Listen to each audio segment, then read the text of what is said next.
Hello, everyone. Welcome to episode 3 of The Art of Filmmaking. In today's episode, we're going to be diving deep into how high school filmmakers actually make their films. We have a special guest today, Destiny Shockley. Destiny, thanks so much for being here. Before we get into the questions that we have, can you give us a little background on your high school filmmaking career? Absolutely. I am a high school filmmaker. I've been in my school's video production class for 3 years now, and I've actually made around 3 short films, I would say, one of which actually ended up winning my school's film festival, and I'm very proud of that. I mainly write comedies, and I pretty much just like anything creative, so I'm very happy to be here today. Yeah, awesome. Thanks so much for being here. So just like the past episodes of The Art of Filmmaking, we're going to ask questions, and then Destiny's going to answer them. So the first question is, what was it actually like trying to make films in high school? And what were some of the biggest challenges that you faced? Making films is pretty fun, I would say, for the most part. The hardest part for me is scheduling because most people have very different schedules, whether it's sports, jobs, or just not being able to go certain places. So I would say it's that, especially when I'm thinking of my short film Down to Earth. We had to film in the arcade and we had to film at like public places. So it was like we had to think about, hey, is there going to be noise? Are there going to be people? And then also, originally it was going to be 4 filming days, but we had to shrink it down to 3 because a lot of theater kids had a performance that were in my film. So I had to cut down one of those days and we had to really cram in as much filming as we could on that third day. So it just really is like scheduling and like locations. So I would say that's the biggest thing I have to keep in mind when writing or directing. Yeah. Yeah, and I definitely think that something that people don't understand with filmmaking is the difference between writing and recording. Especially because on paper you can write anything, right? Yeah. You can write the movie as expensive as you want it, as broad as you want it, as ridiculous as you want it, but then you get to your actual filming and you're like, whoa, hold on, wait, we can't actually do this. Um, Yeah. for for instance, say you wrote a script and it's like a car explodes in the middle of the Las Vegas Strip and you're a 15-year-old. Like, how Yeah. realistically, how are we going to do that? So that's just kind of stuff that you have to keep in mind, and I definitely think that you touched on that, especially with locations. A lot of places now require permits to film. So if you don't have a permit, you kind of got to sneak in and film with that. And the restriction on gear is also, it's one of our questions, so I'm not going to do too much on that, but that's also something that you have to think about because you have to haul all that gear somewhere. So if you Yeah. say Mary jumps off the top of a mountain with a parachute, how are we gonna lug all of our gear up a mountain? Yeah. That's kind of some of the stuff that you have to keep in mind, and I definitely think that you touched on that. So thanks so much. Now we're gonna ask our second question. So when you're a high school filmmaker, you probably don't have access to the same equipment and resources as a professional production would. So how did you learn to make something good with what you had?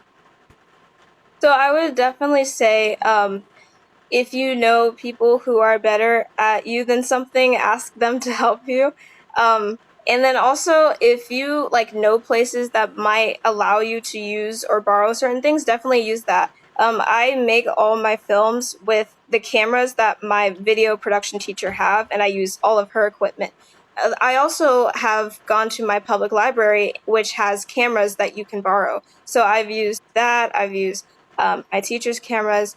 And then as far as asking other people to help, I've used that so much.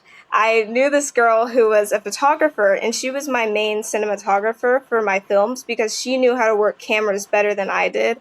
And then also, another thing that comes to mind is we needed a prop for one of my films. It was like a huge pencil, and my brother is really good with making things out of cardboard. So we had to, in under 30 minutes, because we were running late, make a huge pencil prop, paint it, and tape it together, and it ended up working. So I would say like find people who are really good at certain things and use like have them help you make it, and it helps you Mhm. like not only stay on budget, but it really helps you be resourceful and like find things that end up working for your film.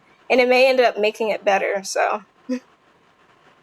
Yeah, of course. And I definitely think that people, especially high school filmmakers starting out, they don't understand how much they actually have at their disposal. You're in a school of like 1,000 students, right? We're at a huge school, so we have like yeah, 3,000 students, and that's 3,000 people that you have at your disposal, right? You can ask someone who's good at construction, or for this instance, it was her brother who's good at cardboard stuff, right? yeah. That's a specialty that you need in filmmaking, right? Props are very important. Your giant pencil, if you didn't have that giant pencil, would you have been able to make your film?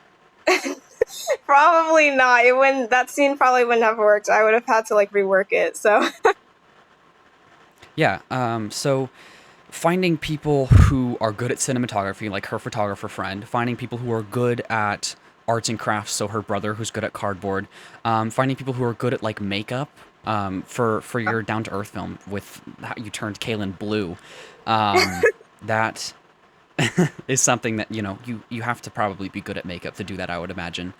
I yeah, probably could never make somebody blue.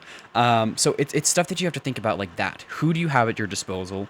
Where are they allowed to go? Because in high school, you're still governed by your parents, so you have to think about some of that thing, especially underclassmen. They don't have a car yet. Maybe for like a sophomore, you have a car, but yeah, freshmen definitely don't have a car. They definitely don't have their license.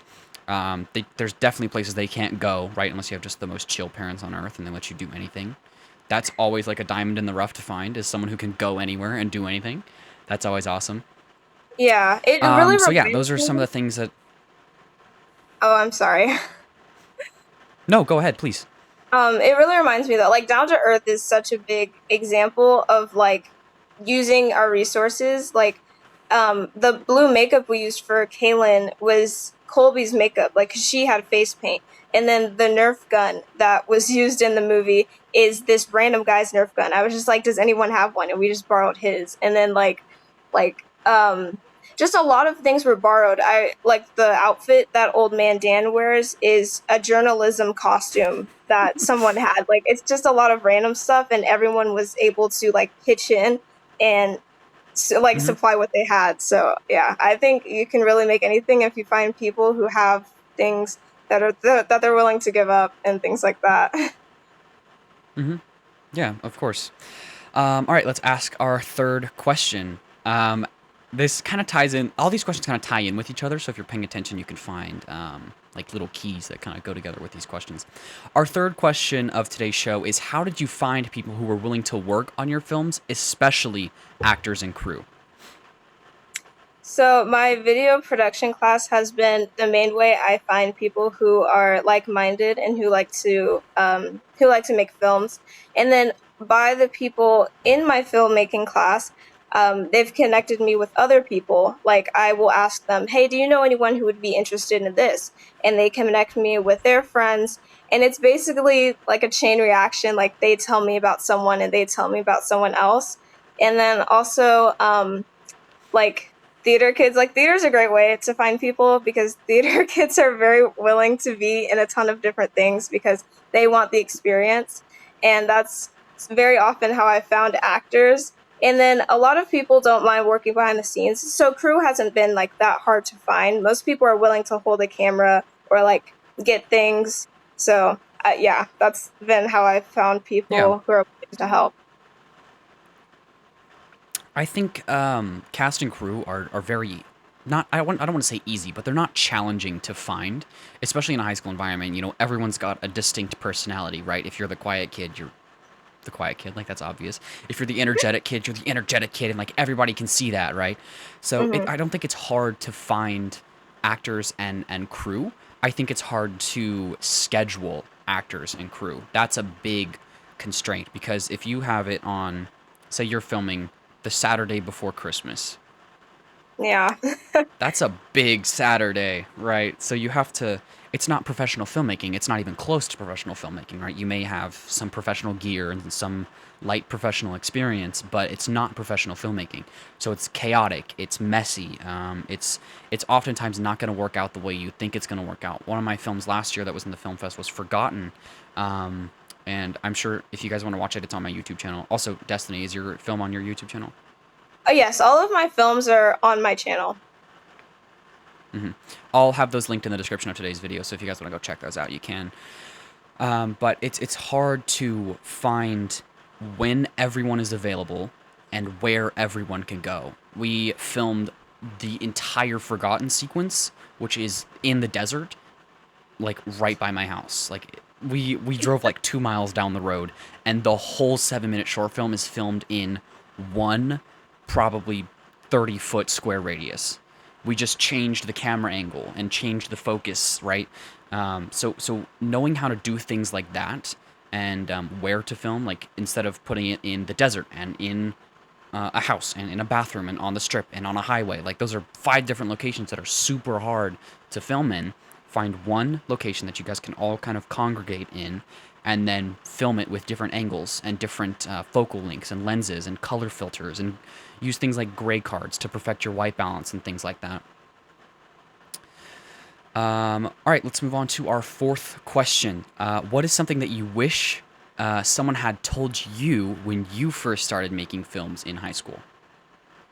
This sounds a bit like sad and kind of crazy, but I do wish somebody told me that something will inevitably always go wrong when trying to make a film, because ultimately filmmaking, especially budget filmmaking, is all about problem solving. Um, there's this one film I made and I haven't posted it yet. It has not seen the light of day because so many things went wrong.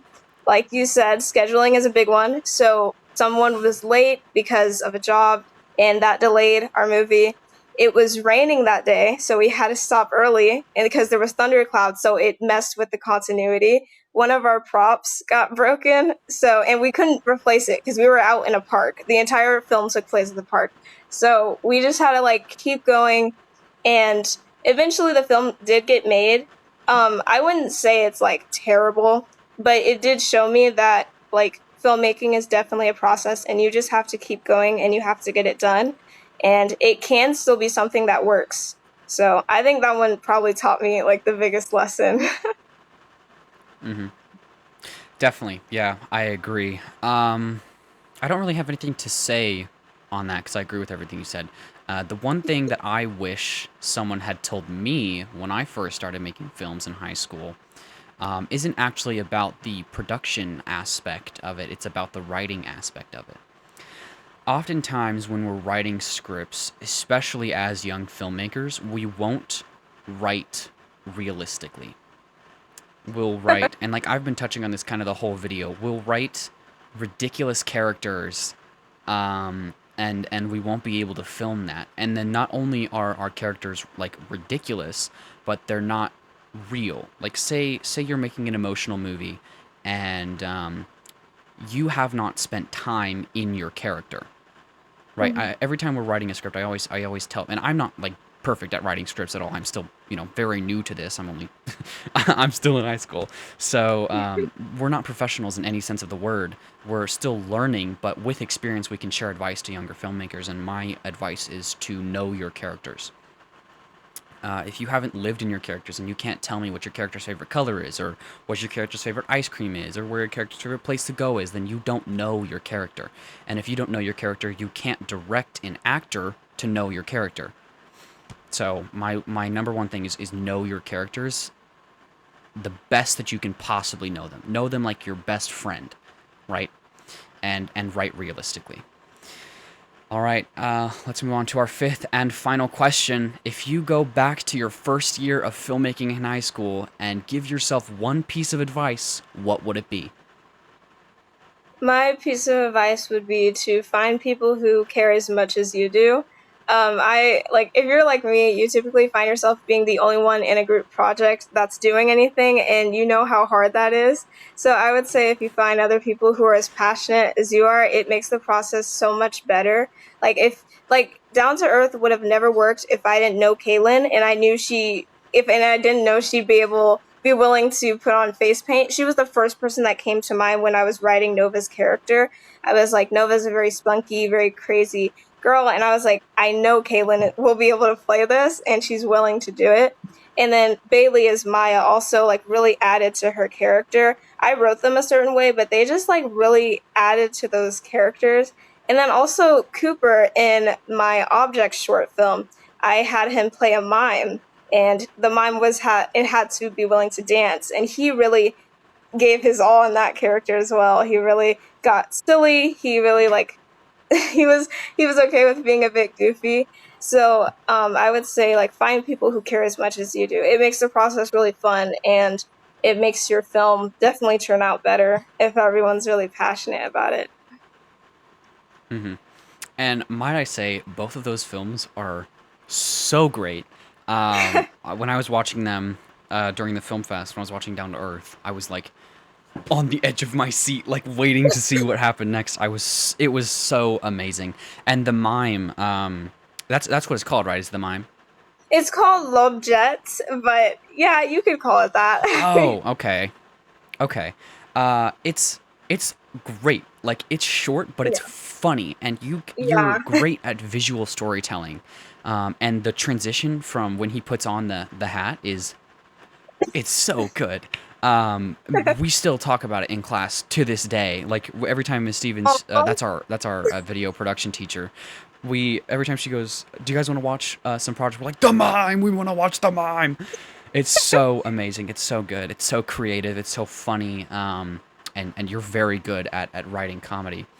And so I applaud you for that. oh, thank you so much. And our question was if you That's go like actually back. one of my Here. favorites. And our fifth question was if you go back to your first year of filmmaking in high school, what piece of advice would you give yourself? My answer to that question would be kind of one of her answers to that question is find people who are as passionate as you are. Because it does suck when you're the only person who is putting in effort to these projects. All of last year, I probably made like 7 or 8 short films for class projects and for Film Fest. And I was the one behind the camera. I was the one writing the script. I was the one choreographing. I was the one filming. I was the one editing and exporting and transporting footage. That's like 9 things, okay? That's a lot. So if it's just one person doing that, then the film's going to be behind schedule. It's not going to be submitted in time. It's going to risk not being good, right? Especially if it's just you and you say you don't have a script supervisor and you have to watch for continuity and stuff like that, and you mess up one time, the whole thing is shot, right? Say somebody's collar is like this in one shot, and it needs to be like that in the next shot, but it's like this, right? That's a big continuity error, and it's gonna come through in your short film. It's gonna reflect not only on your reputation, but it's gonna reflect on your ability as a filmmaker. And it may not even have even been your fault, right? Like if you're handling 9 things, that's a lot to handle, especially when you have a job and you have um, things to worry about like money, right? And you have things to worry about like other school projects and other subjects and studies and things like that.